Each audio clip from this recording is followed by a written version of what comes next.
大家好，歡迎收睇呢集英國新聞快訊，我係港豬。呢節為你帶來3則消息。第一則咧係經濟新聞啊，英國嘅央行咧，即係呢個英倫銀行咧，喺4月30號咧就公布咧議息結果，就係決定將基準利率維持喺3.75%，即係冇加息，亦都冇減息。不過同時咧，英倫銀行亦都警告咧，最壞嘅情況，通脹咧可能會喺明年初達到咧6%，係一個好高嘅水平啦，係近年嘅比較高嘅水平啦。另外啦，可能咧去到出年咧，或者咧累積咧要加息成6次㗎嚇，咁即係話呢個數字咧會升到咧可能去到5厘幾嘅喎，情況都幾恐怖㗎。一陣間咧會講多少少啦。咁另外一單消息咧就係原來咧有2個綠黨嘅候選人咧係被警方拘捕㗎。咁啊點解呢？原來咧呢2個候選人啊涉嫌咧喺社交媒體發布一啲反猶太嘅言論，咁啊違反咧1986年嘅公共秩序法第19條嘅煽動種族仇恨罪而受到拘留。咁一陣間咧會講多少少呢個情況啊。咁最後咧就係講下呢個便利店啊，英國冇七仔嗰啲啦，而家冇啦，以前曾經有過噶。咁但係我想講嘅就係嗰啲咧 corner shops 啊，或者嗰啲賣電子煙啊，或者賣嗰啲糖果店啊，嗰啲鋪頭仔啊。咁呢啲咧原來根據一個咧調查報告顯示咧，有某啲英國嘅地方咧呢啲鋪頭咧係有好多都係啲黑幫嘅犯罪溫床，或者佢哋黑幫經營嘅一啲基地啊，係某啲地區甚至高達一半嘅呢啲鋪頭都係同有組織犯罪有關啊，可能咧就係呢啲犯罪活動嘅門面攞嚟洗黑錢啊，或者咧係牽涉到咧就係原來咧佢哋啲人啊入邊嗰啲人咧都冇個係好人㗎嚇，咁有啲似電影入邊嗰啲橋段啊，即係下間鋪入邊咧，原來咧入邊有好多犯罪分子喺後面啊，推直門可能入邊仲有啲人做緊啲嚴重嘅案件都唔出奇㗎。一陣間咧會講到少少嘅情況係點樣啊？開始之前提你，記得訂閱同埋分享我嘅頻道，仲要撳埋隔離個鈴鈴，一有新片會即刻通知你。多謝你嘅支持。先睇咧就係關於咧息口啊，大家都好關心噶啦。英倫銀行咧喺4月30號星期四宣布咧將呢個基準利率維持3.75%。咁呢個咧唔意外噶嚇，佢唔加已經好好噶啦嚇。根本上咧大家都估計到咧，其實咧就係唔會減息噶啦嚇。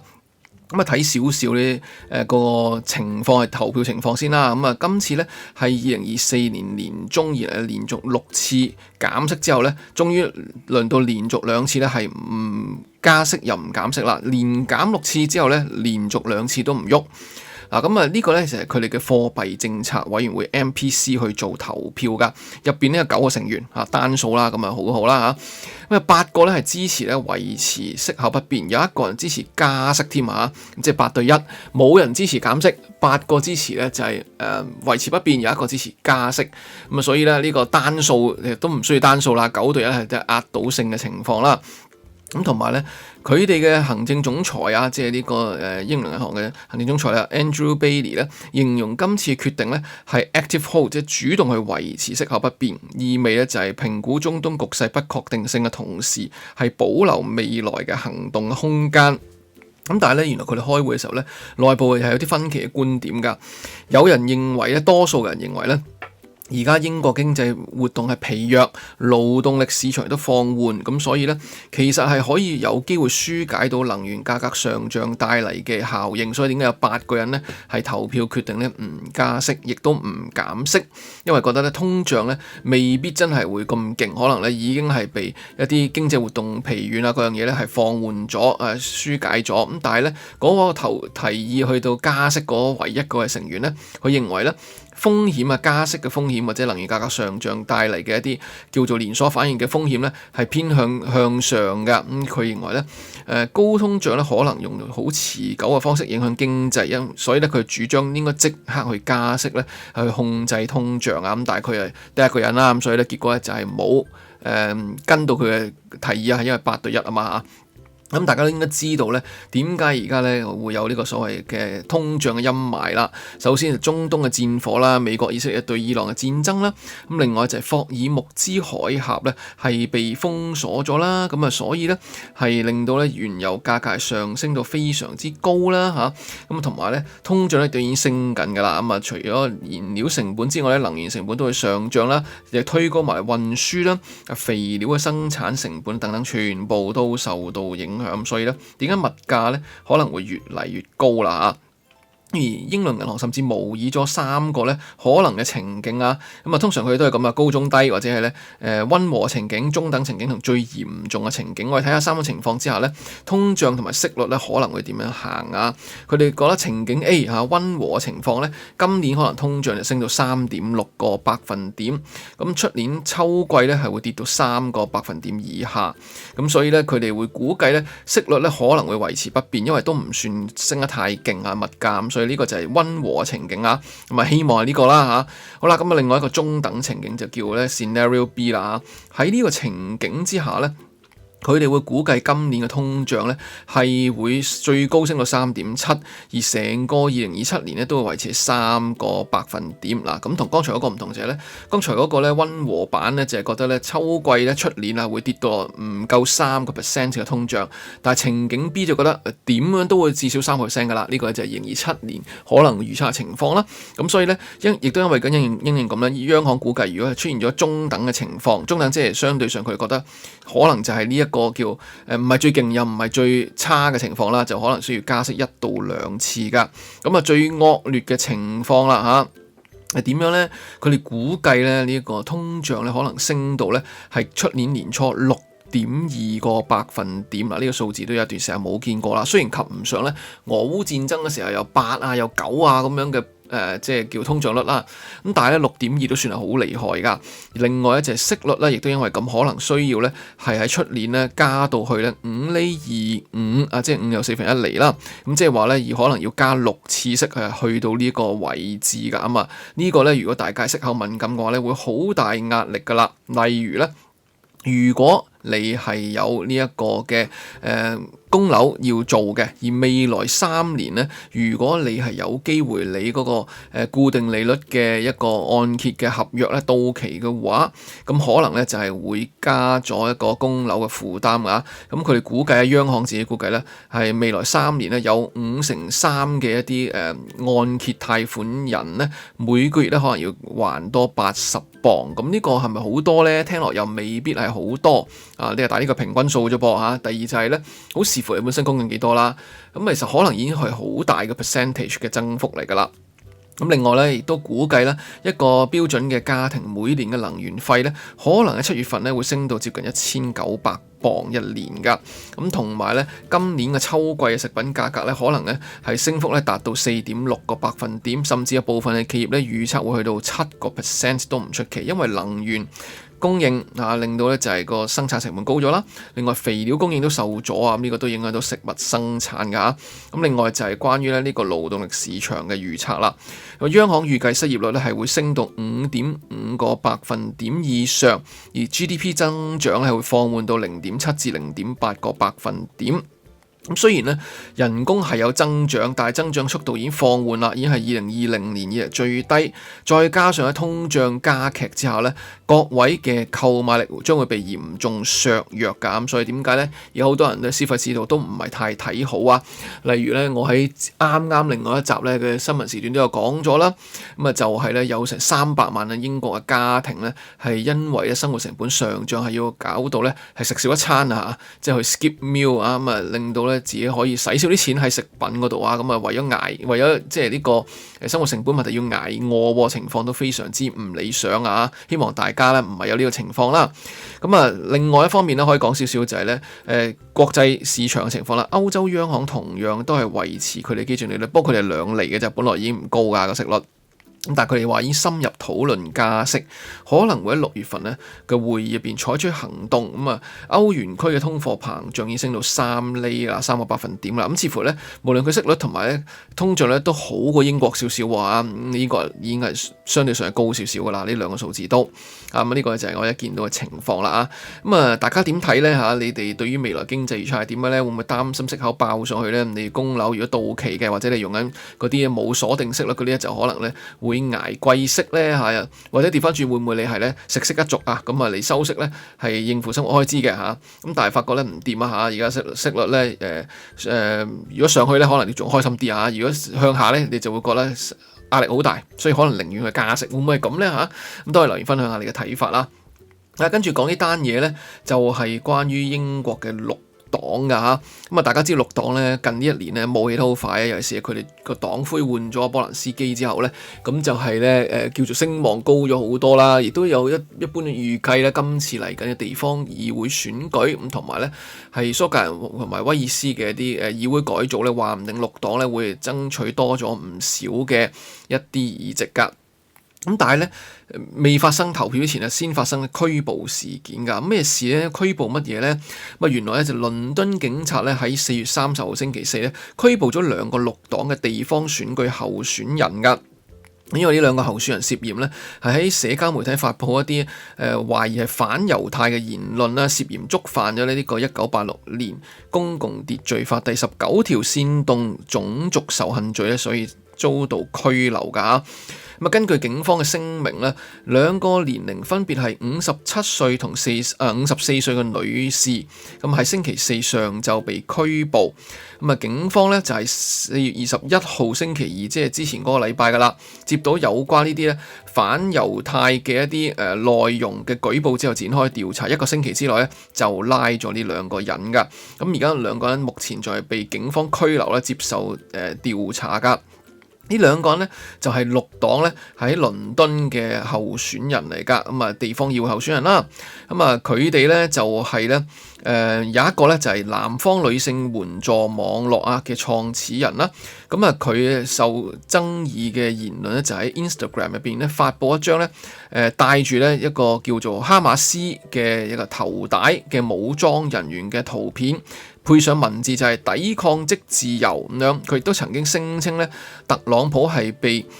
猶太人所控制啦，咁同埋咧佢係重複咧有關猶太人有害嘅黑板印象喺佢嘅社交平台上面。咁佢以前咧曾經為佢嘅言論道歉，稱佢嘅評論咧其實係源於對中東人道局勢嘅關注，同埋曾經明確表示咧拒絕任何形式嘅反猶太主義㗎嚇。呢個咧就係其中一位嘅一個叫做被拘捕嘅人咧，亦都係綠黨嘅候選人㗎。咁另外一個咧，佢係長期參與咧反對嗰啲地產，係咪好似用香港嗰地產霸權咁講咧？去到拆樓嗰啲活動人士啦咁樣。咁佢曾經轉發過喺網上內容咧，就話咧衝擊猶太教堂咧唔係反猶太主義，而係復仇。佢亦都聲稱政府入邊咧，一啲咧叫錫安主義猶太人咧，嘅代表人數太過多啦啊！亦都佢曾經咧就係聲稱911事件咧係以色列指使嘅一啲行動嚟㗎。佢亦都發布咗啲相片，暗示咧以色列係比納粹德國咧更加差。咁同埋咧係即係納粹德國咧，即係都冇以色列咁衰咁樣啦，同埋咧都係發布咧 AI 生成嘅猶太人諷刺畫像，配合文字咧就暗示猶太人利用大屠殺作為殺死所有人嘅藉口咁話㗎嚇。好啦，綠黨喺呢件事之後咧就即刻採取緊急嘅應對措施。咁佢哋官方聲明咧就係話呢件事咧已經係警方處理緊啦，我哋目前咧冇任何評論，冇辦法去做任何評論啦。另外咧佢哋嘅綠黨網站咧已經刪除咗呢2個候選人嘅內容。咁呢個咧佢哋本身選嘅選區咧本身係綠黨喺倫敦嘅首要目標之一，就係 Lambeth 呢個地方啦。咁之前咧有民調顯示綠黨喺呢個地區嘅支持率係高達34%，有望喺呢個議會咧成為第2大嘅政治勢力啊！今次呢個醜聞咧唔知會唔會嚴重打擊佢哋嘅選情？咁而另外咧，綠黨嘅領導人啊，剛才講波蘭斯基咧，因為咧曾經轉發咧批評警方咧處理呢個最近嘅呢個猶太社區咧持刀襲擊嘅事件嘅叫做 X 嘅發文而被譴責啊。因為咧，即係佢似乎咧就係認同某啲咧批評警方處理嘅手法啦，咁所以咧就係惹起啲爭議啊，會唔會就係咧佢太出位啦、太搶口咧嚇？即係明明咧有猶太人咧係遇襲嘅，被刀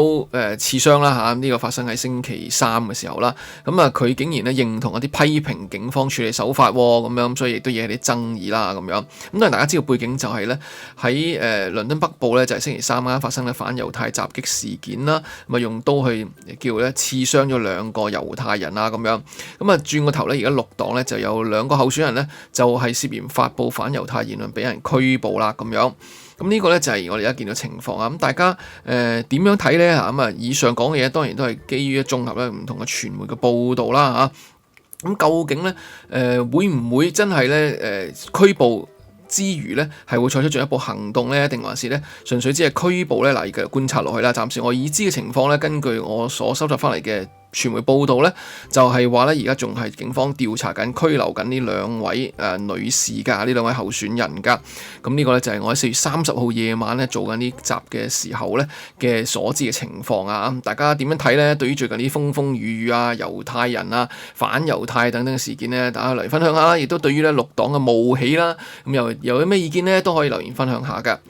最後咧就係講咧關於咧呢一個英國某啲地區咧，原來好多一啲嘅鋪頭仔啊，即係嗰啲賣電子煙啊、賣糖果啊、嗰啲便利商店嗰啲咧，都可能咧係犯罪分子咧佢哋嘅一啲掩飾啊，其實係佢哋咧係開出嚟嘅一啲嘅罪惡溫床啊咁樣。咁先講咧，呢啲係乜嘢嘅鋪頭先？我哋講緊啦。有幾種嘅。第一種咧就係嗰啲便利商店，即係話咧乜嘢都買啲啦，可能買下水啊、買下飲品啊、買下零食啊，乜嘢生活用品都有少少嗰啲啦，嗰啲都唔少㗎。因為呢度冇好大型嗰啲連鎖嘅啲便利店啊，而家英國已經冇咗七仔咁樣㗎嘛，咁所以咧有好多啲鋪頭仔㗎嚇。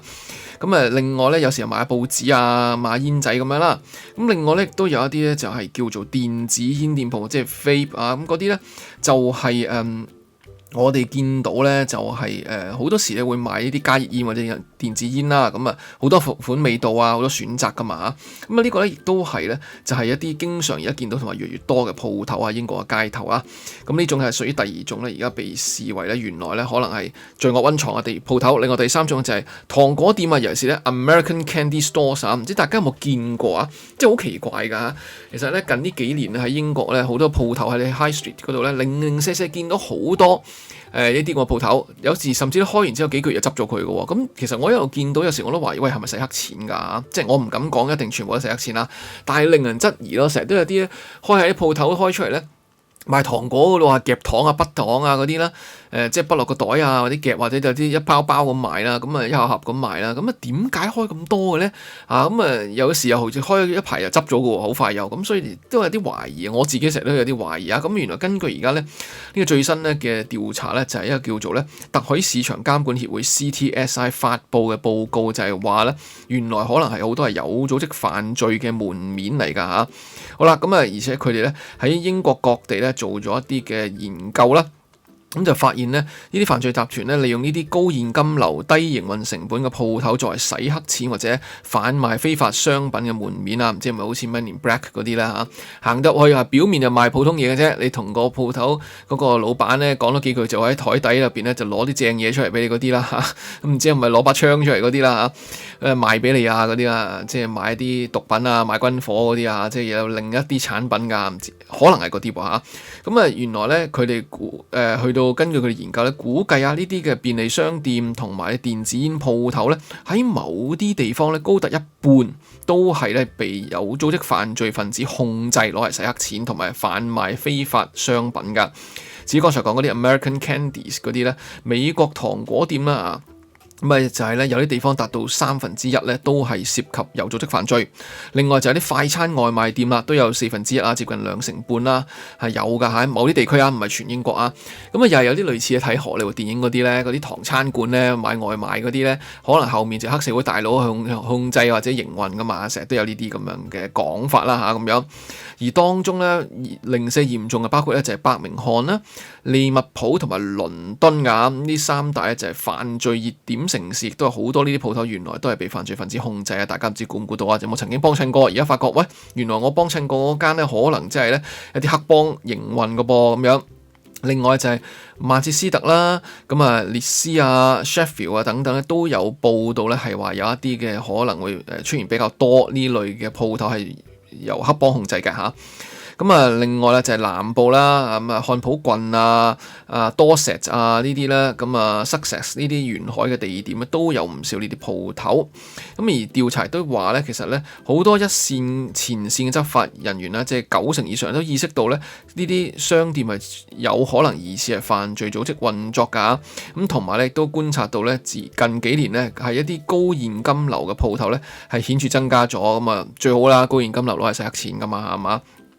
專家就話通常呢啲有問題嘅鋪頭咧，具備以下特徵，我大家睇下你屋企附近嗰間係咪咁啦。首先咧就係咧，明明人流唔係好多，但係都仍然可以維持經營喎。因為佢都唔係靠嗰樣嘢賺錢啦，其實佢係一個黑幫嘅竇嚟噶嘛嚇，係佢嘅黑幫基地嚟噶嘛。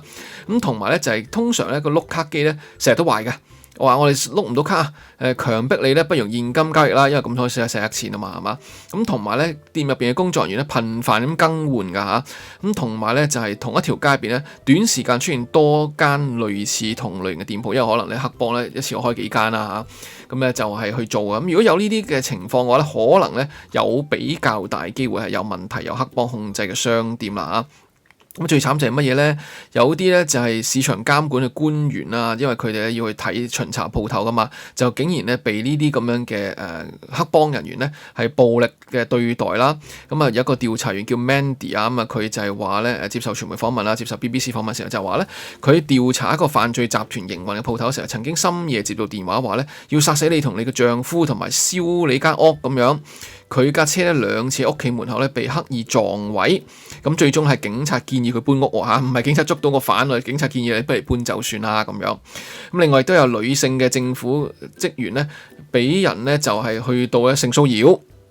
亦都甚至試過咧，有人咧係俾店員咧係捏住條頸吐口水添，話咁都得嚇。另外有時咧喺搜查嘅過程之中，喺鋪頭入邊咧發現咗咧有斧頭、有棒球棍、有刀、有鐵錘，甚至咧有啲相關嘅車入邊發現個槍都有啊！真係咧，你話咧汽車維修員有時巴啦就話啫，咁但係你賣糖果、賣電子煙，點解會有棒球棍？點解有斧頭？點解有刀、有鐵錘咧？呢個好難以解釋啦咁樣。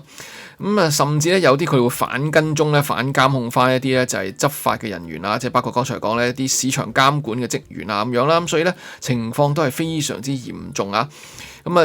有一啲咧就係後生啲嘅，包括見習生嘅呢啲嘅市場監管嘅官員咧，就係表示工作環境令人恐懼，甚至係出現咗失眠同噩夢啦咁樣。咁所以咧，即係可能真係成功地咧阻嚇到咧被調查，阻嚇到咧一啲政府部門去調查佢哋啊咁樣。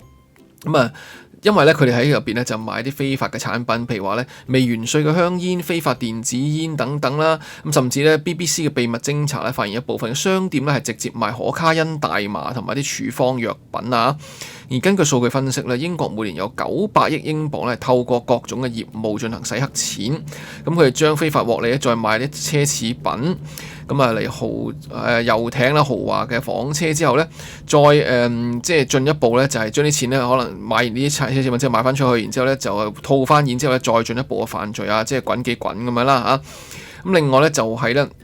有一啲咧，佢哋會針對弱勢社群扣押護照，同埋咧就係逼佢哋簽一啲假嘅借據啊、欠單啊，咁樣限制佢哋自由，逼佢哋去做嘢啦，咁樣咁喺呢啲鋪頭打工啊、剩啊咁樣幫佢哋去做洗黑錢，幫佢哋去到販賣非法嘅物品啊。咁所以點解咧就係話剛才啦，有一啲嘅店員咧頻繁更換啊，因為佢哋唔會喺同一個地方做太耐㗎嚇，因為佢哋係被欺壓㗎嘛。如果喺個某個地方太耐而接觸到呢啲監管人員或者執法人員嘅話就出事㗎，咁所以咧要定期要轉佢哋㗎嚇。咁另外咧啲非法商品咧，通常咧都係過期或者來歷不明啊，即係啲電子煙嘅成分都唔知乾唔乾淨啦，純度夠唔夠啦，咁所以都係有限制啊咁樣啦。呢個咧就係而家見到情況啦。咁剛才講嗰啲市場監管嘅職員咧，就係通常係地方議會嘅地方政府咧，係會有派員去做呢啲巡查，因為有時佢哋可能要收嗰啲叫做咧地方嘅 business rates 啊，嗰啲商業嘅一啲交嘅稅項噶嘛。即係好似我哋住宅嗰啲嘅council tax 咁嘅商鋪都要交噶嘛，咁有時你要去巡查啊咁樣啦，咁但係正正咧就係因為咁樣咧，就遇到好多恐嚇啊，遇到好多威脅啊，令到佢哋咧就好大壓力去翻工啦咁樣啊，咁而同埋咧有受訪嘅官員就話咧，如果你毆打執法人員咧，有一啲人咧，只不過係罰款幾百磅。咁但係咧，佢哋一日咧就賣到嘅數目咧遠超過呢個數字喺嗰啲鋪頭入邊賣嘢，所以佢哋都唔驚啊！佢